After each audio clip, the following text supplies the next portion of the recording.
Sir बताएं, ये unsung freedom fighters of India के मतलब यहाँ पर गैदरी का अहतमाम किया गया है। हालात हम इस तरह देख रहे हैं कि जहाँ कहीं भी मुस्लिम फ्रीडम फाइटर्स की बात आती है तो बेहुरमती की जा रही है, उनके फोर्सेस तक को फाड़ा जा रहा है, ऐसे हालात हैं। तो ऐसे में जो है इस तरह का एक कदम उठाना। देखिए, मैं मुबारकबाद देता हूँ फाल्कन फाउंडेशन, फाल्कन इंस्टीट्यूशंस के हमारे सदर हैं आप, हाँ, मेरे भाई अब्दुल सुबहान को और पूरे इंस्टीट्यूशन के स्टूडेंट्स और फैकल्टी को कि ऐसे वक्त में जहाँ पर हम ये देख रहे हैं कि एक आज़ाद और ख़ुद मुख्तार हिंदुस्तान जिसमें हम सांस ले रहे हैं, इस हिंदुस्तान के लिए जिन लोगों ने कुर्बानियाँ दी हैं इसकी आज़ादी के लिए, उसको भी इतना तासुब भरा बना दिया गया है कि जानबूझ करके जो लोग इस मुल्क की आज़ादी में हिस्सा लिए थे, जिन लोगों ने कुर्बानियाँ दी थी, उनका नाम निकाल दिया जा रहा है। ये सिर्फ, मैं नहीं समझता कि सिर्फ मुसलमान फ्रीडम फाइटर्स के साथ हो रहा है। ये आज महात्मा गांधी के साथ क्या हो रहा है, महात्मा गांधी को भी नीचा दिखाने की कोशिश हो रही। आज वज़ीर आज़म ने एक एडवर्टाइजमेंट दिया है पेपर्स में, उसमें जवाहरलाल नेहरू है नहीं। तो जिस शख्सियत ने 11 साल तकरीबन जेलों में गुजारे, पूरी ज़िंदगी को वक्फ कर दिया, अपने आबा व अजदाद की जायदाद इस मुल्क के लिए दे दी, उसको आप फोटो उसके फ्रेम से निकाल रहे हैं।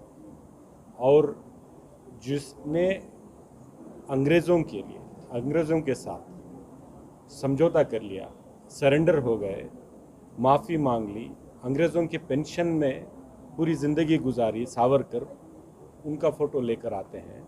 मैं यहीं देख रहा था, ऐसे कई मुजाहिद आज़ादी यहाँ पे ऐसी शख्सियात हैं, मैं एक दो दिखाना भी चाह रहा था, कि जिन लोगों ने उसी काला पानी के जो जेल में पूरी ज़िंदगी गुजार दी है, कभी अंग्रेज़ों से माफ़ी नहीं मांगी। और वहाँ जब वाइसरॉय मायो जाते हैं तो शेर अली नाम के एक फ्रीडम फाइटर थे, इन्होंने मायो के साथ बदला लिया, क्योंकि मायो उस वक्त का बहुत ही, मायो था, कौन था viceroy, in Andaman jail. So what is the name? Lord Mayo. So इतना क्या बोलते हैं उसको, उसने इतनी ज़्यादतियाँ की थी, इतने लोगों की जान ली थी, उसका बदला लेने वाले शेर अली थे। कहाँ थे? अंडमान जेल में। तो कभी इन्होंने आज़ादी के लिए, उनकी आज़ादी के लिए माफ़ी नहीं मांगी। तो ऐसा आज हिंदुस्तान हम देख रहे हैं कि जो लोग ब्रिटिशर्स की चापलूसी कर रहे थे, जो लोग ब्रिटिशर्स के साथ सरेंडर थे, ब्रिटिश के एजेंट थे, फूट डालो और सियासत करो का जो ब्रिटिश का मंशा था, पॉलिसी थी, उस पे काम कर रहे थे। उसके तहत हिंदुस्तान और पाकिस्तान को दो हिस्सों में बांटने का जो बेड़ा उठाया था, उसमें ये लोग मदद कर रहे थे। हिंदू और मुसलमानों को अलग करने में ब्रिटिशर्स की मदद कर रहे थे। ऐसे लोग आज हीरो बन गए, जिन लोगों ने कुर्बानियाँ दी, जिन लोगों का सब कुछ लुट गया, जान तक लुटा दी, आज उनको हम याद नहीं कर पा रहे हैं, क्योंकि हमारे पास वो, आज हमारे पास वो इन्फॉर्मेशन नहीं है। आज हमारे पास हमारी तारीख़ क्या है हमें खुद पता नहीं है। तो जो कौम को जिस उसकी तारीख़ नहीं मालूम, उसका मुस्तकबिल भी उसको उतना बेहतर नहीं हो सकता, क्योंकि हमारी तारीख़ हम भूल गए हैं। तो ऐसे वक्त पर सुभान साहब ने बहुत अच्छा काम किया है, मैं इनसे मुबारकबाद देता हूँ।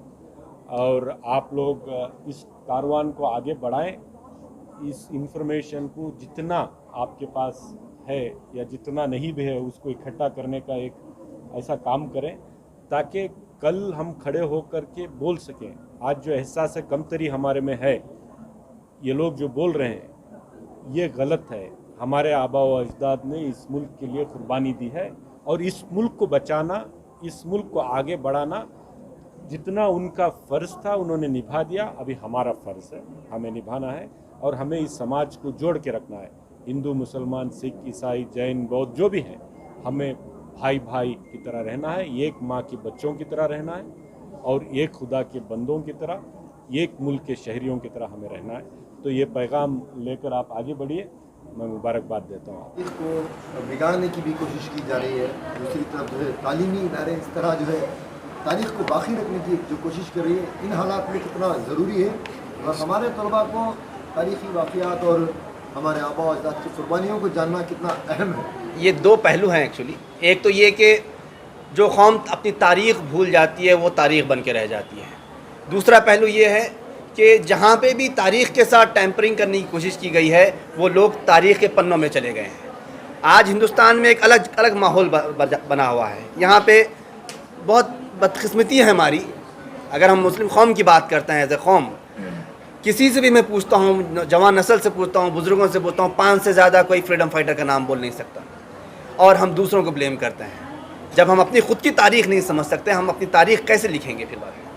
हमारे बच्चों को ये हमारी ज़िम्मेदारी है पूरी कौम के अपनी तारीख़ को हमारे बच्चों तक सामने लाएं। ये कोशिश थी हमारी कि कैसे वो अनसंग हीरोज़ जिसके बारे में हमको सुनते नहीं हैं, अली मुसलियार जो एक खुद की आर्मी बनाए, हु फॉट अगेंस्ट ब्रिटिशर्स, जो केरला से निकले और बड़ी जंग लड़े और उनको एग्जीक्यूट किया गया। ऐसे कई लोग हैं जो अब कॉम्प्रोमाइज़ नहीं किए, 29 ईयर्स तक अंडमान के जेलों में रहें। ऐसे कई लोग हैं जो 9 ईयर्स तक अंडरग्राउंड रहे, जो सूरज की एक किरण के लिए मोहताज रह गए। वो लोग जो कॉम्प्रोमाइज़ नहीं किए वो असल हिंदुस्तान के हीरोज़ हैं जिनको हम भूल चुके हैं। आज जो जिनके बारे में कोई वेस्टेड इंटरेस्ट अपने तौर पे एक नई तारीख़ लिखना चाह रहा है, ऐसे लोगों को सामने प्रेजेंट करना चाह रहा है जिन्होंने कॉम्प्रोमाइज़ किया था, जो अंग्रेज़ों की पेंशन पे जिए थे, वो आज हमारे हीरो बन रहे हैं। ये सबसे बड़ी ट्रेजेडी है इस हिंदुस्तान के साथ। लेकिन हमारी जिम्मेदारी as a Indian, we have to come out with the open facts. ये है हमारे हीरोज़ जिनको हम भूल चुके हैं, हमको इनको वापस लाना है क्योंकि they deserve it what they have, the sacrifices which they have done. क्योंकि आप मफसारनी साहब की बात करिए, INA सुभाष चंद्र बोस को पैसे की ज़रूरत थी, उन्होंने ऐसा पैसा दिया, 1 करोड़ 7 लाख रुपए, उस वक्त की बात कर रहा हूँ, एक बास्केट भर के हीरे दिए उनको। सेवक के हिंद का खिताब सुभाष चंद्र बोस ने दिया। ऐसे कई लोग हैं जिन्होंने कुर्बानियाँ दी, अपने जानों की, अपने मालों की कुर्बानियाँ दी, हम उनको भूल गए हैं। ये हमारी जिम्मेदारी है। मेरी ख्वाहिश है कि हम ये एक मिशन, ये हमारा मिशन है, ये छोटा कोई एक गैलरी नहीं है। इसके बाद ये एक जगह पे नहीं हो रहा। बेंगलोर में ये 2 दिन का गैलरी है। इसी तरीके से कर्नाटक के 12 डिस्ट्रिक्ट्स में एट ए टाइम फैल्कन अपनी तरफ से कर रहा है। इसके अलावा साउथ इंडिया के पूरे स्टेट्स में अल्हम्दुलिल्लाह हमने कोशिश की है कि भाई एक वक्त हम कैसे ये गैलरी करें। हमारी कोशिश है, दिल्ली में हम कोशिश कर रहे हैं, हमारी ये गैलरी इलाहाबाद में हो रही है, ये गैलरी लखनऊ में हो रही है, सेम गैलरी अहमदाबाद में हो रही है। ऐसी तरीके से कोशिश रहेगी यहाँ से ये स्कूल्स में ले जाएं, हम अपने अपने नौजवान बच्चों तक ये बात को पहुँचाएँ। बाद में ये मदारिस तक भी हम पहुँचाने की कोशिश करेंगे क्योंकि ये हमारी तारीख़ है और हम तमाम को अपनी तारीख़ से आगाह रहना ज़रूरी है। सर, मुख्तलिफ जो है तारीख़दानों ने अलग अलग अंदाज में जो है इसको समेट कर रखा है। क्या ये मुमकिन नहीं कि इन तमाम जो तारीख़ी वाक़या या जो फ्रीडम हीरोज़ हैं इनको एक किताब में जोड़ करके महफूज किया जाए ताकि आम लोगों तक भी जो है ये तारीख़ को पहुँचाया जा सके? ये बेहतरीन, बहुत सही सवाल है। क्योंकि देखिए आज का जो दौर है, बच्चा आज हमारा बुक नहीं पढ़ता, हमारा बच्चा आज वेबसाइट खोलता है। तो फैल्कन फाउंडेशन अपनी तरफ से www.muslimfreedomfighters.in हमने लॉन्च किया है। हमारी कोशिश है ये तमाम फ्रीडम फाइटर्स को हम इंशाल्लाह फिर वो हयात देंगे जो हम वो डिज़र्व करते हैं, उनको फिर से हम वो लाइट देंगे। ये उनकी तमाम तर डिटेल्स इंशाल्लाह उसके अंदर अवेलेबल रहेंगी। अभी उस पर 75 ईयर्स ऑफ इंडिपेंडेंस को मनाया जा रहा है, तो 75 फ्रीडम फाइटर्स, मुस्लिम फ्रीडम फाइटर्स को हम वहाँ पे डाले हैं। लेकिन कोशिश ये रहेगी कि 500 से ज़्यादा मुस्लिम फ्रीडम फाइटर्स को we will try to bring it in that particular website which is now open for access to everybody. Sir, क्योंकि इससे पहले भी जो है फ्रीडम फाइटर्स को या आज़ादी में जो मुस्लिम फ्रीडम फाइटर्स थे उनको मिटाने की कोशिश की गई, लेकिन इतना आसान नहीं, क्योंकि इंडिया गेट पर या मुख्तलिफ जगहों पर जो है उनके नाम दर्ज है। क्यों अब तक उन तमाम को एक साथ जोड़ करके किताबें नहीं बनाई गई? आप किसको जिम्मेदार मानते हैं? देखिए, मैं दूसरों को कोई I am not the fit person to tell who is wrong. मैं ब्लेम किसी को नहीं कर सकता। अगर कहीं पे ब्लेम होना है तो शायद मुझसे शुरू होना चाहिए वो ब्लेम, कि मैंने अपना हक़ अदा नहीं किया है। तो मैं अपने तौर पे जो छोटा सा काम हम कर सकते हैं वो छोटे से कदम हमने उठाया है। इंशाल्लाह ये गैलरी है, एक एज अ मूवमेंट ये चलेगी। उसके साथ साथ तमाम तर इन्फॉर्मेशन को हमने एक वेबसाइट में डाला है।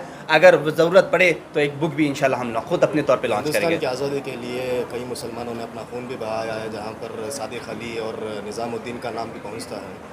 आज उनके नामों को छिपाने की कोशिश ज़्यादातर चल रही है, तो इस गैलरी से उनको जगाने की कोई कोशिश? अल्हम्दुलिल्लाह अगर आप देखेंगे तो सादिक अली साहब का नाम यहाँ पर ऑलरेडी है और उनकी पूरी ब्रीफ हिस्ट्री यहाँ पे है। अभी MLA शिवाजी नगर यहाँ पे इनाग्रेशन के टाइम आए थे, वो बोले कि इतने नाम तो मैं सोचा नहीं इतने मुस्लिम फ्रीडम फाइटर्स होते हैं। ये और किसी से भी हर कोई जो यहाँ पे आते हैं देखते हैं और बोलते हैं कि हमको मालूम नहीं था, ये पहली मर्तबा हम देख रहे हैं इतने मुस्लिम फ्रीडम फाइटर्स को। ये हमारी कोशिश ये है और आप तमाम से मुअद्दबाना मेरी अपील ये है कि ये छोटी सी कोशिश है, इसको आप कामयाब बनाइए। ये the only way we can make it successful. ज़्यादा से ज़्यादा हमारे जवान नस्ल इस गैलरी में आएँ, देखें, सीखें, मालूमात हासिल करें और ख़ुद अपने तौर पे इसके नोट्स बनाएं, अपने पास रखें, क्योंकि और इसको हमेशा साल दर साल इसको इंशाल्लाह और इम्प्रोवाइज़ किया जाएगा और ये बच्चों तक ये मैसेज को अगेन एंड अगेन हर साल देने की कोशिश की जाएगी इंशाल्लाह। सर, आज़ादी में जो लोग हिस्सा नहीं लिए वो हीरो बन के फिर रहे हैं बोले, हाँ, उनके लिए क्या मैसेज रहेगा सर? देखिए, मैं अब कोई और ज़्यादा कंट्रोवर्सी में नहीं जाना चाहता, क्योंकि ऑलरेडी कंट्रोवर्शियल स्टेटमेंट मैंने दिया है। लेकिन ये टैंपरिंग की बात है। जिन्होंने तारीख़ को बदलने की कोशिश की है, तारीख़ गवाह है कि वो तारीख़ के पन्नों में चले गए हैं। यकीन मानिए ये इतना आसान नहीं है कि तारीख़ को बदलने की जो कोशिश हो रही है वह कामयाब हो जाएगी। ऐसा नहीं होगा, क्योंकि हर चीज़ डॉक्यूमेंटेड है, वेल डॉक्यूमेंटेड है, किसी चीज़ को छुपाया नहीं जा सकता। हालांकि झूठ को 50 मरतबा नहीं 100 मरतबा बोल के किसी को लगता है कि वो सच हो जाएगा, लेकिन उतना आसान नहीं है।